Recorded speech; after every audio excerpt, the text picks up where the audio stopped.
A year after deadly Virginia rally, wounds are still raw in this Monday, August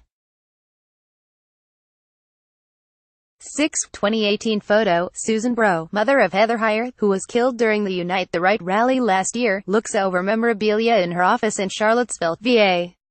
I just would like people to focus on the anniversary, not on Heather, but on the issues that she died for. Black Lives Matter, overpolicing, affordable housing, for more truth in the telling of the history of Charlottesville, and to focus on where they need to go as a community, Bro said. AP photo. Steve Helber. Sometimes Alfred Wilson still has to take a moment to collect himself after he pulls open files at the law firm where he works and sees Heather Heyer's handwriting.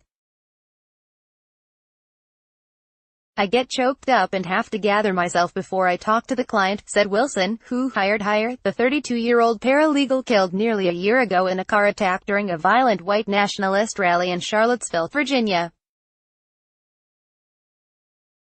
The rally that left Heyer dead and dozens more injured proved to be a watershed moment, both for the racist, fringe, alt-right movement, and for the city itself. In the years since, many residents like Wilson say the wounds haven't healed. Others say the violence has laid bare divisions over deeper issues of race and economic inequality and what should be done to move forward. One of my hugest gripes with last year with the people of this town was that people, mostly white folks, kept saying, "This isn't Charlottesville," said Brenda Brown Grooms, a local pastor and activist. Wonder what planet they live on. This is exactly who we are, a Charlottesville native born in the segregated basement of the University of Virginia Hospital. Brown Grooms said white supremacy was present in Charlottesville long before the rally and is the elephant in the room the city now must deal with. Activists have pushed leaders to address the city's legacies of racism and slavery, its affordable housing crunch and the police department's relationship with the black community, among other issues, since the August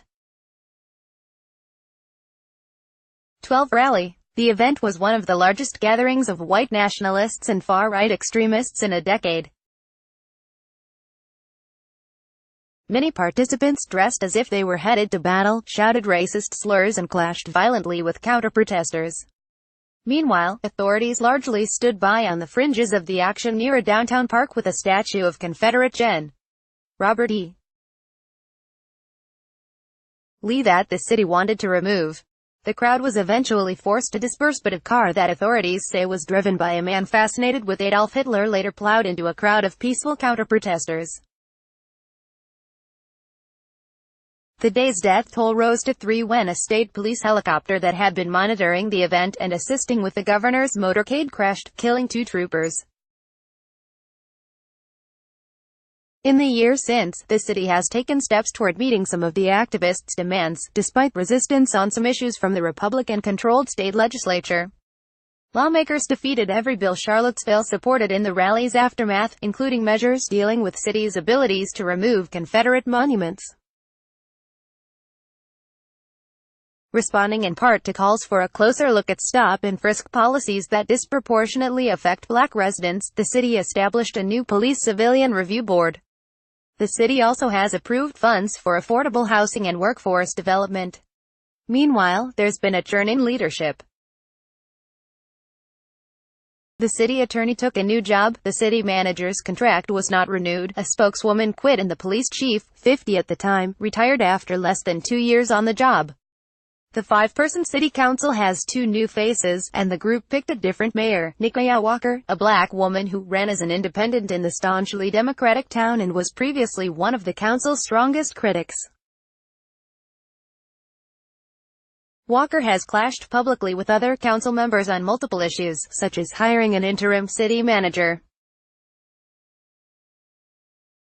She recently took to social media to criticize the candidate, the way he was selected and her fellow councilors' behavior. The council's drama doesn't seem to affect most residents, who just go on with our lives and watch with quiet amusement, said Charles Buddy Weber, an attorney and longtime resident involved in a lawsuit seeking to stop the city from removing the Lee Monument.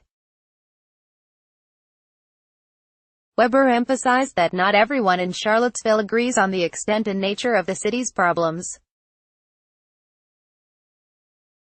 While the city's been struggling to find its footing, some alt-right leaders are faltering. The rally violence proved a costly debacle for leading figures such as white nationalist Richard Spencer and others who are fighting lawsuits. Many in the movement have been booted from mainstream internet platforms. A few have dropped out altogether.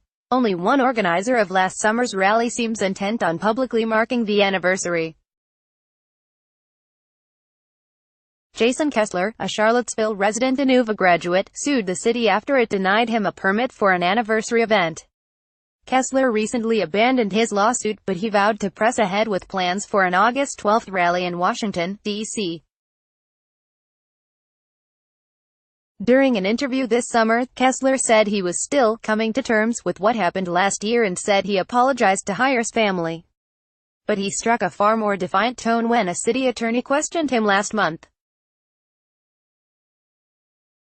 Kessler said during a deposition that he had no regrets or remorse about his role and takes no responsibility for the violence. While Kessler's plans for the anniversary weekend have shifted, many residents say they're bracing for some sort of white nationalist presence. Officials and law enforcement authorities insist that whatever happens, they will be better prepared. An investigation by a former U.S. attorney found a lack of planning, poor communication and a passive response by law enforcement added to last year's chaos. Michael Rohde, owner of a downtown restaurant nightclub, told city and law enforcement officials at a forum for the business community that, if we can make this thing fizzle, the rest of the world looks at us and goes, "Oh, you're not Nazi Central." Heyer's mother, Susan Bro, who's spent much of the past year working with Wilson on a foundation named for her daughter, said she plans to place Flower Sunday at the site of the attack that claimed Heyer's life. But the day should be about more than just Heyer, Bro said. "I just would like people to focus on the anniversary, not on Heather, but on the issues that she died for: Black Lives Matter, overpolicing, affordable housing, for more truth in the telling of the history of Charlottesville, and to focus on where they need to go as a community," Bro said. Associated Press writer Michael Kunzelman in Silver Spring, Maryland, and AP photographer Steve Helber in Charlottesville contributed to this report. Rankin reported from Richmond and Charlottesville. For the complete AP coverage marking 1 year since the rally in Charlottesville, visit https://appnews.com/tag/Charlottesville. Copyright 2018 The Associated Press. All rights reserved. This material may not be published, broadcast, written or redistributed.